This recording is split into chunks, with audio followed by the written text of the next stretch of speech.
In elementary school, everyone's favorite day was Friday, because Friday was pepperoni pizza day.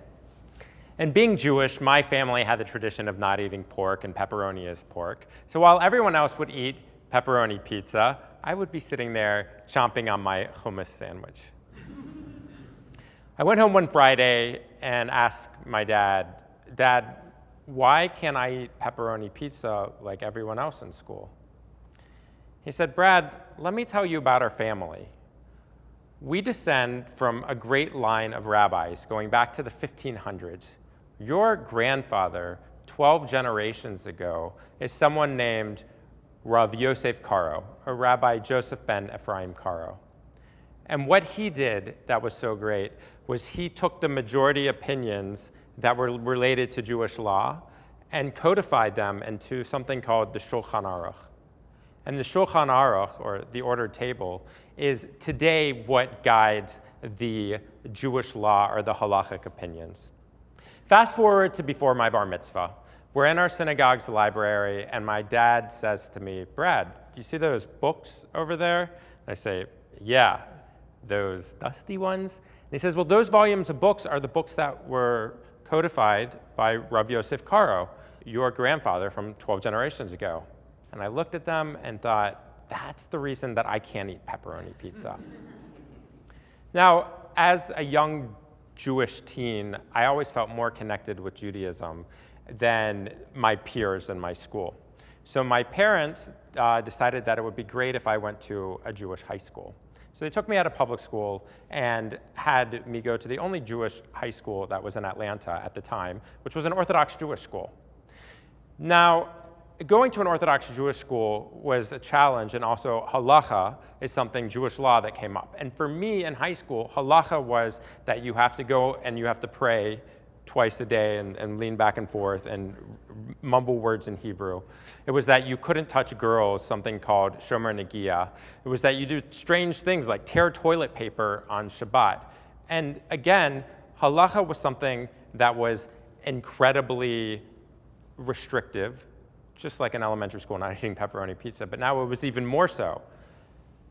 The other part that I found in Jewish school was that it was so much about asking questions, and it wasn't about necessarily knowing what to do other than the restrictive things. Tonight, I'll share with you how my relationship with halacha has changed from something that's restrictive, pedantic, not relevant, into something that brings beauty into every moment of my life, from the time I wake up in the morning to the time I go to sleep at night. Let me bring a little bit of Torah in. So there's a Torah portion called Lech Lecha, where God tells Abraham, Lech Lecha, go towards yourself. For those of you that know Hebrew, please bear with me for a moment. Every Hebrew word has a root word. The root word for lech is lalechet, which means to go. It's the same word where halacha comes from. Halacha means the way. So God told Abraham, lech lecha. Lecha means to yourself. So he's told him, Abraham, go towards yourself, to your inner self, and connect with that, and do it for good. Halacha comes from the same root. Rewind to 2011. In Atlanta, there was a freak snowstorm where I was living at the time. And I did what any sane person would do. I jumped on a plane and went to Mexico. I arrived on a Friday, went to a grocery store, and a few aisles away, I heard some people speaking Hebrew. I went and peered around the aisle and saw that it was Israelis with their tzitzit out, and I went over to them and said, Shalom. I didn't realize that there was a synagogue in Cancun. And they said, well, there's actually not a synagogue. There is a Chabad, and you should come to our house for Shabbat dinner. And I said, thank you, but no thank you. It's Friday night. I'm going out partying. And they were actually lotion ahava salesmen that came from Israel, and they were super good salesmen, and they convinced me to come to their house for Shabbat. A few hours later, I was eating a Shabbat meal with them, and they asked me two questions. The first question that they asked me was, tell us about your background. And I said, Well, I come from a line of great rabbis going back to the 1500s. My grandfather, 12 generations ago, was someone named Rav Yosef Karo. And they said, wow, do you know who Rav Yosef Karo is? And I said, yeah, he's my grandfather, and that's the reason I can't eat pepperoni pizza. So they said, he wrote something called the Shulchan Aruch, and I said, yes, I am aware. And they said, well, you seem really proud of it. And I said, I am proud. And they said, have you ever read or learned the Shulchan Aruch? And I said, no, I actually haven't read it before. They said, why? You're so proud of it. And I said, well, the Hebrew is complicated, and it's Halacha. And they said, here's something that you're so proud of, but you've never taken the opportunity to open the book and see what's inside. They asked me a second question. They asked me, do you think that you're a good person?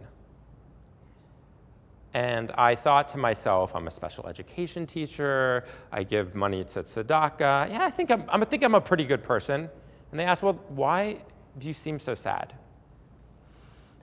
And I said, about 6 months ago, I went through a really bad breakup, and my heart is broken. And they said, well, what if we told you that Shulchan Aruch that you're so proud of could not only make you a great person, but it could also heal your heart? And I had spent thousands of dollars on therapy at this point, so I was willing to try anything.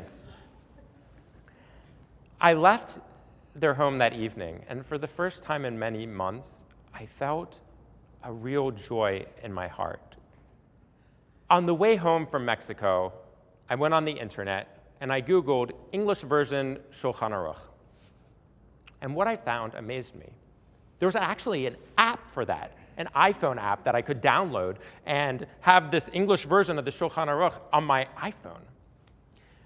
What I found inside of this app blew my mind. It was the structure that one's day could be from before one wakes up into the morning to the time one goes to bed at night, and an explanation of how to do Jewish. Now, I'm a little ADD.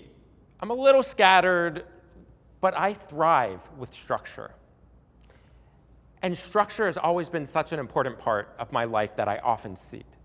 So seeing that there was something that I could do in order to do Jewish with meaning from before I wake up to the end of the day really resonated with me. So I opened it up to the first chapter. And it said, before one wakes up in the morning, to know before whom one is sleeping, that it's the creator of the universe that has taken one's soul from them while sleeping and returned it to them in the morning with faithfulness. And it had been difficult for me to get out of bed during that time period. And all of a sudden I said, wow, the creator of the universe believes in me because my soul is coming back to me. And I have this opportunity to serve him and to do good. Then it says to wake up like a lion, to jump out of bed and to be appreciative and acknowledge that we have another day.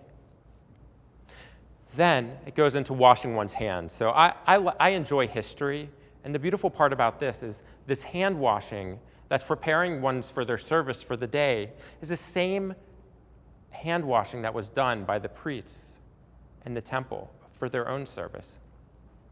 And it continues to go throughout the day. Now, as I mentioned earlier, when I went to an Orthodox Jewish high school, we were told that we had to pray and we had to read Hebrew. And I never really felt a connection with prayer, but I knew that it was important.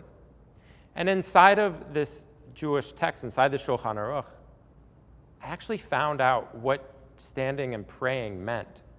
It says that when you're doing this silent standing prayer, to know before whom one stands, that one's standing before the creator of the universe, and you're having a personal dialogue with him, that's one's opportunity to really engage. And I found that to be true, and I found that my prayers started being answered. Now let me give you a more practical one. A few months ago, I was invited to speak at a funeral. And I was going to be the only Jewish person there, and I didn't know the person, and I didn't have time to call a rabbi and ask, Rabbi, what should I do or what should I say? So I went to the Shulchan Aruch and looked at what the halacha is, since I knew that there was a section on that specifically. And it said that the purpose of giving a eulogy is to break the hearts of men and women and to make them cry. Now, I knew that crying opens the gates of heaven, and also that a purpose at a funeral is to have people do their own self-reflections. So it gave me a purpose without having the time to ask lots of questions, because there's a time to ask questions, and there's a time to actually know what to do in a situation. In addition, growing up, we had the tradition of putting our hands and kissing the mezuzah on the door. And although I would do that, I didn't really understand what the purpose of it was. I mean, am I just kissing God? Am I kissing a scroll? What is this? It's beautiful what the halacha is, that we're putting our hand on our mezuzah before we leave with the purpose of saying and acknowledging that we're stepping out into the world with appreciation and asking for protection and strength for that day. And when I would go out, instead of just going through an action, that all of a sudden that action had meaning and purpose throughout my day. Another part is when interacting with people. So often we like to talk about other people or gossip, and it's fun and it's great, and the halacha acknowledges that. But it also potentially brings a lot of destruction to the world. And so being careful about what one says all of a sudden has a greater meaning because it's a divine service. So my relationship with halacha, with Jewish law, went from one that was restrictive and pedantic into one where the moments that I had in my life that could have structure and beauty and meaning to them. And just as God told Abraham, Lech Lecha, to go towards yourself, to your inner self, I found that my heart and my soul were healed with each action, that I felt a greater sense of connection and purpose in every moment, and that there was a real beauty that I hadn't seen before within my Jewish tradition. I'd like to invite you to explore halacha, to see what beauty and answers that you can find inside of it, to go forth and to do it for good. Thank you.